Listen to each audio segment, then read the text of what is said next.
বাসায় যদি এরকম মজাদার একটা রেসিপি করে নেওয়া যায়, আসলে দোকানে চাপ খেতে একদমই ভালো লাগবে না। বাসায় মনে হবে যে একবারে বেশি করে করে খেয়ে নিই। বিসমিল্লাহির রহমানির রহিম। আসসালামু আলাইকুম। সবাই কেমন আছেন? আশা করি ভালো আছেন। চাপের রেসিপি আমি আবার শেয়ার করলাম। আগেও একবার শেয়ার করেছিলাম, সেদিন 1 পিস চাপ বানিয়েছিলাম। আজকে পুরা একটা চিকেন দিয়েই চাপ বানাচ্ছি।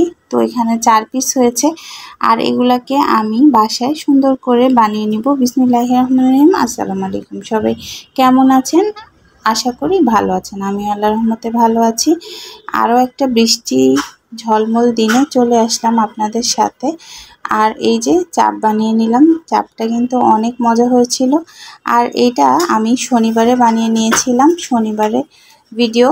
তো মাঝখানে একদিন বেড়াতে যাওয়াতে এই ভিডিওটা আর শেয়ার করা হয়নি। এখন আমি এগুলাকে ভালো করে গুঁড়া করে নিচ্ছি, মানে একটু থেতলে নিচ্ছি। আর সাথে পেঁয়াজ, মরিচ, ধনিয়া পাতা ভালো করে বেটে নিচ্ছি। এটা কিন্তু আমি চাপের মধ্যে দিব। তো আপনারা অনেক সময় বোম্বাই মরিচও দিয়ে থাকেন। ইচ্ছে করলে যদি ঝাল বেশি খেতে চান, এক্ষেত্রে বোম্বাই মরিচ দিয়ে দিতে পারেন। আর এখানে মরিচ, লবণ, হলুদ, গরম মশলা সব কিছুই আমি একটু একটু করে দিয়েছি। আর এটা কিন্তু মেখে কিছুক্ষণের জন্য ম্যারিনেট করে রাখতে হবে। কিছুক্ষণ পরে আমি ম্যারিনেট করে রাখবো, কিছুক্ষণ পরে এটাকে আমি ভাজবো। আর এভাবে করে কিন্তু ভেজে খেতে রুটি দিয়ে কিংবা লুচি দিয়ে যে কোনো কিছু দিয়ে এটা কিন্তু খেতে অনেক মজা। আর এভাবে করে আমি একটু লেবু রসও দিয়ে দিয়েছিলাম, আর একটু সস দিয়েছি, সসটা স্কিপ হয়ে গেছে। আর এইখানে আমি ময়দা, কর্নফ্লাওয়ার দিয়ে নিলাম। আর কর্নফ্লাওয়ার আর ময়দা দিলে উপরটা একটু ক্রিস্পি হবে আর ভিতরটা জুসি হবে। আর এটা না দিলেও অপশনাল, আপনারা একদম ডুবো তেলে ভেজে নিতে পারেন।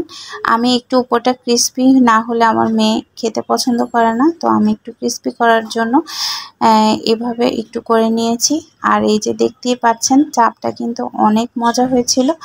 আর এভাবে করে আমি সুন্দর করে ডুবো তেলে ভেজে নিচ্ছি। একটু গ্রিন গ্রিন ভাব আসছে, কারণ একটু কাঁচামরিচ, ধনিয়া পাতা, পুদিনা পাতা থাকলে পুদিনা পাতাও দিতে পারেন।